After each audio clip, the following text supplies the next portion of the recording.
ভাঙড়ে বিজেপি কর্মীদের মারধর ও শ্লীলতাহানির অভিযোগ তৃণমূল নেতার বিরুদ্ধে। আইএসএফের তৃণমূলের পর এবার বিজেপি কর্মীদের মারধর ও শ্লীলতাহানির অভিযোগ উঠল তৃণমূলের বিরুদ্ধে। ঘটনাটি ঘটেছে ভাঙড় 2 নং ব্লকের পাচুরিয়া গ্রামে। ঝামেলা হয়েছিল ওই দীপঙ্করের মারোর ভাইপো 3 জনে মিলে আমাকে মেরেছে। মেরেও আমার শাড়ি টাড়ি ওখানে সবার সামনে শাড়ি খুলে দিয়েছে, চুলির টিকি ধরে শুয়ে দিয়েছে কাদাতে।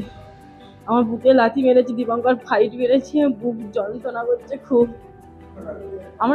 আমি দীপঙ্করের জেল খাটাতে, ও আমার মারার আমি বদলা নিতে চাই। আমার যা কষ্ট হচ্ছে আমি বদলা নিতে চাই। অভিযোগ, বুধবার রাতে মদ্যপ অবস্থায় এলাকার তৃণমূল নেতা দীপঙ্কর নস্কর এবং তার অনুগামীরা বিজেপি কর্মী সনত নস্করের বাড়ির সামনে গিয়ে অকথ্য ভাষায় গালাগালি শুরু করে। প্রতিবাদ করতেই শুরু হয় ব্যাপক মারধর। অভিযোগ অনুযায়ী সনত নস্করের স্ত্রীকে মারধরের পাশাপাশি শ্লীলতাহানি করা হয়। বাধা দিতে গেলে তার মেয়ে এবং পরিবারের আরেক সদস্য আক্রান্ত হন। আহত 3 জনকে জিরানগাছা গ্রামীণ হাসপাতালে ভর্তি করা হয়েছে।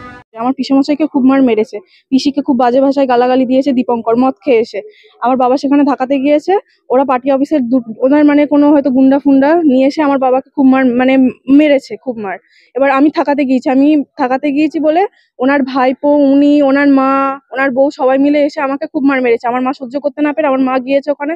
দীপঙ্কর নস্কর আমার মায়ের শাড়ি মাড়ি খুলে দিয়ে, ব্লাউজ ছিঁড়ে দিয়ে গা ওখানে শুয়ে ফেলে দিয়েছে। পার্টি অফিসের লোক এসে কিচ্ছু না বলে চলে গিয়েছে।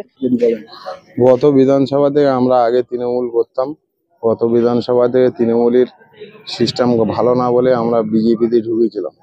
সেই থেকে আমরা বিজেপি করছিলাম। বিজেপি করার কারণে ওরা আমাদের উপরে একটা টার্গেট করে কি বলতে, ওরা মাঝে মাঝে এরকম মারধরে। এর আগে আমরা কেলসি থানায় গিয়ে ওনার নামে ডায়েরি করতে গিয়েছিলাম, সে তো কেস কাবারি কিছু নেয়নি।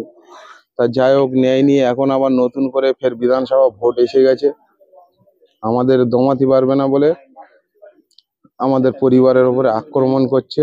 শুধু আমার উপরে না, আমার পরিবারের বুকে লাথি মেরেছে। উনি এখন হসপিটালে ভর্তি, জিরেনগাছা সরকারি হসপিটালে ভর্তি, অক্সিজেন চলছে। মেরেছে তৃণমূল নামক একটা দল, মামনি নস্করের স্বামী হচ্ছে গিয়ে দীপঙ্কর নস্কর।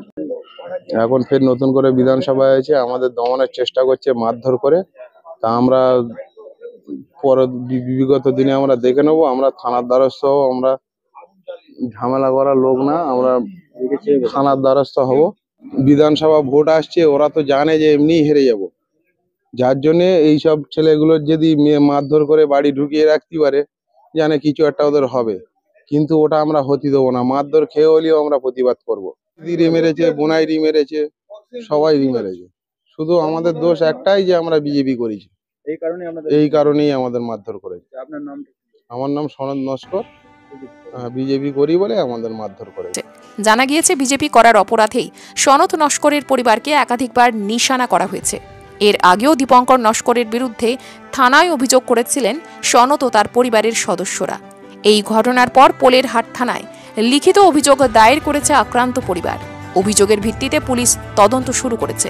তবে স্থানীয় তৃণমূল নেতৃত্ব অভিযোগ অস্বীকার করে দাবি করেছে এই সবকিছুই ভিত্তিহীন। 2026-এ যে ইলেকশন আসছে, ওনাদেরকে টিআরপি বাড়ানোর জন্য এই সমস্ত মিথ্যা আচরণ তৃণমূল নেতাদের নামে করে বেড়াচ্ছে। না, এ সম্পূর্ণ মিথ্যা এবং ভিত্তিহীন। মোহাম্মদ রফিকুল ইসলাম ওরফে বাবি, তৃণমূল নেতা।